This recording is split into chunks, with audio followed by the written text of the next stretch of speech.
My coming sir. Yes yes please come. Good morning sir. Good morning ma'am. बैठिए बैठिए बैठिए, आइए। Thank you sir. आप हैं मिस्टर मोइन अहमद। जी सर।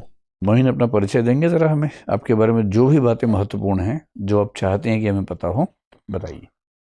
मेरा नाम मोइन अहमद है। मैं उत्तर प्रदेश के मुरादाबाद ज़िले का रहने वाला हूँ। हम्म, मैंने 12वीं तक की शिक्षा अपने गांव से ही प्राप्त की है। हम्म, इसके बाद स्नातक की उपाधि मैंने गांव के ही नज़दीक श्री राम गोपाल सिंह महाविद्यालय से प्राप्त की है। 2019 से 2021 के बीच मैंने मास्टर्स किया है पॉलिटिकल साइंस में। और उसके बाद?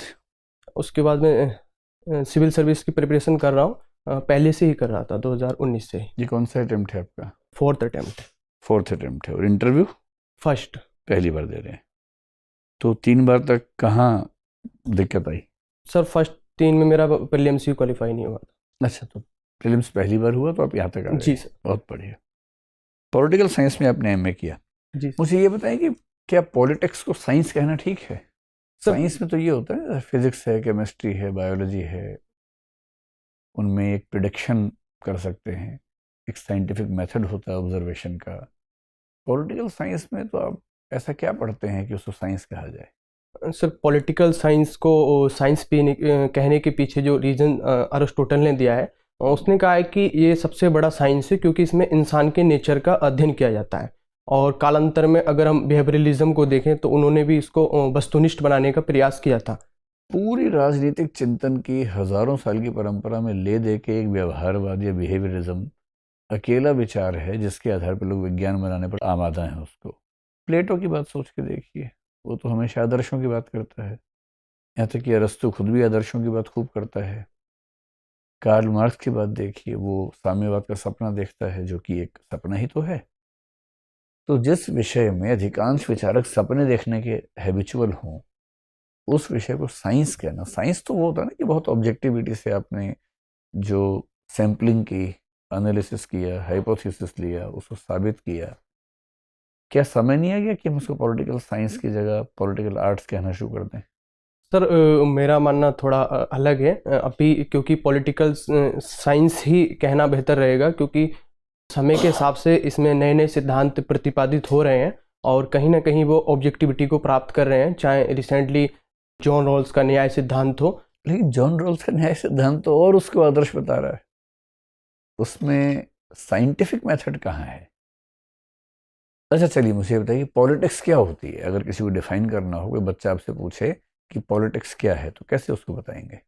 जी सर, पॉलिटिक्स की परिभाषा के रूप में हम कह सकते हैं कि संघर्षों का समाधान करना पॉलिटिक्स है, या संसाधनों का बेहतर प्रबंध करना भी पॉलिटिक्स की परिभाषा में शामिल होता है। संघर्षों का समाधान करना पॉलिटिक्स है? जी सर।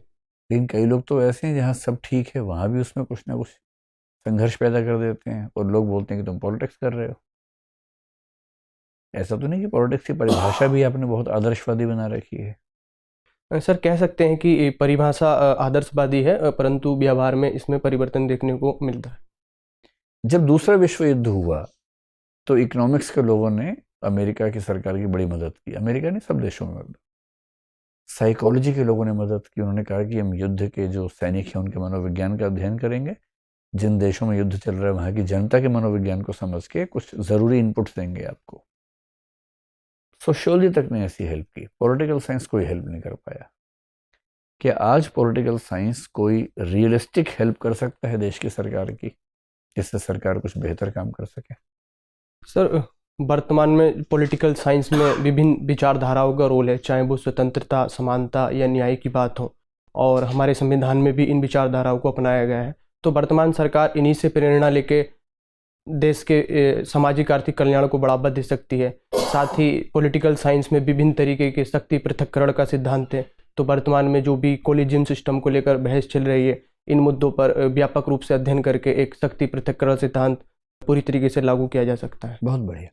अरस्तु ने रिट्रीब्यूटिव जस्टिस और डिस्ट्रीब्यूटिव जस्टिस में अंतर किया था। जी सर। क्या अंतर है दोनों में?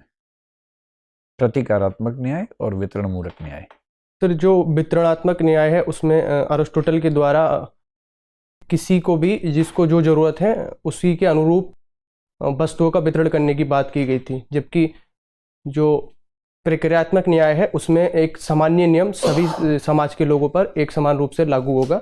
जो विधि या नियम नॉर्मल होते हैं। किसी समाज में मूल वस्तुओं का वितरण, जैसे कि रॉल्स ने भी कहा, जब हम करते हैं प्रतिष्ठा का, धन का और शक्ति का, उसके लिए सबसे अच्छा फार्मूला क्या हो सकता है? किस आधार पर वितरण होना चाहिए? किसी को कितना सम्मान, कितना धन और कितनी प्रतिष्ठा मिले, कितनी शक्ति मिले, इसका मूल जो फार्मूला है वो क्या होना चाहिए? सर, किसी को भी मूलभूत वस्तुओं या जो भी सरकार के द्वारा सेवाएं दी जा रही हैं उसका वितरण करने के लिए सरकार को कई कारकों पर सोचने की ज़रूरत है। उसमें ऐतिहासिक कारक को हम शामिल कर सकते हैं, उसकी सामाजिक आर्थिक स्थिति को शामिल कर सकते हैं, उसकी हम शैक्षणिक पृष्ठभूमि को शामिल कर सकते हैं, तो और वर्तमान सिचुएशन उनकी क्या है, प्रतिनिधित्व राजनीतिक में क्या है। तो ये कुछ ऐसे पैरामीटर हैं जिनके आधार पर हम मूलभूत वस्तुओं का वितरण करने का प्रयास करें। अशरफ, अजलफ और अर्जल, इसमें क्या अंतर है? सर, अशरफ जो मुस्लिम समुदाय में एलीट क्लास है उसको कहा जाता है, जबकि अजलफ जो पिछड़ा समुदाय है उनको कहा जाता है, और अर्जल उन लोगों को कहा जाता है जो अदर धर्म से कन्वर्ट होकर मुस्लिम्स बने हैं। और पसमानदा क्या है? सर, पसमानदा जो मूवमेंट चल रहा है 1998 से, जिसमें अर्जल और अजलफ शामिल हैं। ठीक।